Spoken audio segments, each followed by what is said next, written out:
نہیں فرین، ہم اس کی زندگی میں زبردستی دخل اندازی نہیں کر سکتے۔ نہیں فرین، اب تم کوئی ایسی ویسی ضد نہیں کرو گی۔ تم ضد کرو گی نا، امی کو غصہ آئے گا۔ لگتا ہے بھیا نے امی کے سامنے پھر سے ہار مان لی ہے۔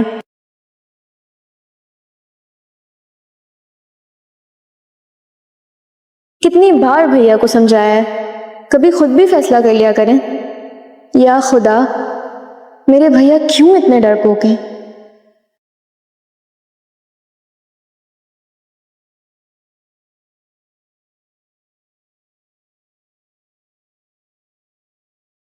بھیا آپ مجھ سے زیادہ ہی ناراض ہو گئے، یا پھر امی نے منع کیا مجھ سے بات کرنے کے لیے؟ امی کیوں منع کریں گی بات کرنے کے لیے؟ تو پھر کیا ہوا ہے؟ آپ اچھا خاصا اپنی بات پر ڈٹ گئے تھے، یہ اچانک سے کیا ہو گیا؟ بھیا آپ یہ بات کیوں نہیں سمجھتے کہ امی وہی کرتی ہیں جو ان کی سوچ میں آتا ہے؟ السلام علیکم دوستو، جیسا کہ آپ دیکھ رہے ہیں آج ہم بات کرنے والے ہیں ڈرامہ او منحوس کی۔ اگر آپ نے ابھی تک من ڈرامز کو سبسکرائب نہیں کیا تو ابھی چینل کو سبسکرائب کر لیجئے، ویڈیو کو لائک کریں اور بیل آئیکن ضرور دبا دیں تاکہ آپ کو ہر نئے ڈرامے کی اپڈیٹ سب سے پہلے مل سکے۔ تو چلیے بغیر کسی دیر کے چلتے ہیں آج کی کہانی کی طرف۔ آج کی کہانی ایک ایسے گھر سے شروع ہوتی ہے جہاں ہر طرف خاموشی تو ہے، مگر اس خاموشی کے پیچھے بے شمار دکھ، مجبوریاں اور چھپے ہوئے راز موجود ہیں۔ نعمان کے دل میں عزرا کے لیے محبت دن با دن بڑھتی جا رہی ہے، مگر وہ اپنی ماں کے سامنے ہمیشہ بے بس ہو جاتا ہے۔ وہ چاہ کر بھی اپنے دل کی بات نہ کہہ پاتا کیونکہ اسے معلوم ہے کہ اس کی ماں صرف وہی فیصلہ کرتی ہیں جو انہیں درست لگتا ہے۔ یہ سب دیکھ کر فرین کو اپنے بھائی پر بہت افسوس ہوتا ہے۔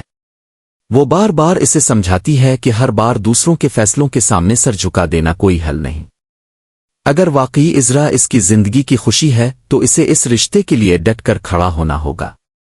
لیکن نعمان مایوسی سے کہتا ہے کہ عزرا نہ صرف اس رشتے سے انکار کر چکی ہے بلکہ اب تو وہ اس سے بات کرنا بھی پسند نہیں کرتی۔ اس کے نزدیک عزرا کے دل میں اس کے لیے کوئی جگہ باقی نہیں رہی۔ فرین پھر بھی ہمت نہیں ہارتی، وہ بھائی کو تسلی دیتے ہوئے کہتی ہے کہ اگر عزرا فون پر بات کر لیتی ہے تو کہیں نہ کہیں اس کے دل میں بھی کوئی احساس ضرور موجود ہوگا، صرف وقت اور تھوڑی سی کوشش کی ضرورت ہے۔ مگر نعمان کو یہ سب صرف ایک تسلی محسوس ہوتی ہے، اسے لگتا ہے کہ شاید اب سب کچھ ختم ہو چکا ہے۔ اسی دوران فرین ایک ایسی بات کہہ دیتی ہے جو نعمان کو مزید پریشان کر دیتی ہے۔ وہ کہتی ہے کہ اگر عزرا سے رشتہ نہ ہوا تو گھر والے دوبارہ اس کے لیے نئے رشتے تلاش کرنا شروع کر دیں گے۔ یہ سنتے ہی نعمان کے چہرے کی رنگت بدل جاتی ہے، اسے محسوس ہونے لگتا ہے کہ شاید وہ اپنی محبت ہمیشہ کے لیے کھو دے گا۔ دوسری طرف عزرا کے گھر میں ایک نئی سازش جنم لے رہی ہوتی ہے۔ عزرا کی پھوپھو شدید پریشانی میں ہوتی ہے، انہیں امید تھی کہ وحید صاحب بغیر کسی تحقیق کے رشتے کے لیے ہاں کر دیں گے، مگر معاملہ اس کے برعکس ہو جاتا ہے۔ وحید صاحب فیصلہ کرتے ہیں کہ پہلے لڑکے والوں کے بارے میں مکمل تحقیق کی جائے گی۔ یہ سن کر پھوپھو کے ہوش الفاڑ جاتے ہیں، انہیں ڈر لگنے لگتا ہے کہ اگر حقیقت سامنے آ گئی تو صرف رشتہ ہی نہیں ٹوٹے گا بلکہ ان کے تمام جھوٹ بھی سب کے سامنے آ جائیں گے۔ آخرکار وہ اپنی بہن کے ساتھ مل کر ایک خطرناک منصوبہ بناتی ہے۔ دونوں فیصلہ کرتی ہیں کہ عزرا کی زندگی اتنی مشکل بنا دی جائے کہ وہ خود ہی یہ گھر چھوڑنے پر مجبور ہو جائے۔ اسی منصوبے کے تحت عزرا پر ظلم کا ایک نیا سلسلہ شروع ہو جاتا ہے۔ صبح سے شام تک گھر کا ہر کام اسی سے کروایا جاتا ہے، کبھی برتن، کبھی کپڑے، کبھی صفائی، اور اگر وہ ایک لمحہ بھی آرام کر لے تو اسے سست، کامچور اور منحوس کہہ کر ذلیل کیا جاتا ہے۔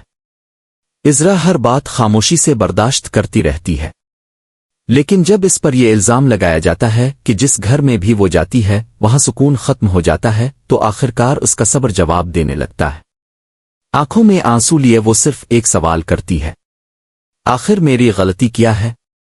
مگر اس سوال کا جواب دینے کے بجائے اسے مزید ذلیل کیا جاتا ہے۔ اسے صاف الفاظ میں کہا جاتا ہے کہ اگر وہ واقعی اس گھر کی پریشانیاں ختم کرنا چاہتی ہے تو فوراً اس نئے رشتے کے لیے ہاں کر دے۔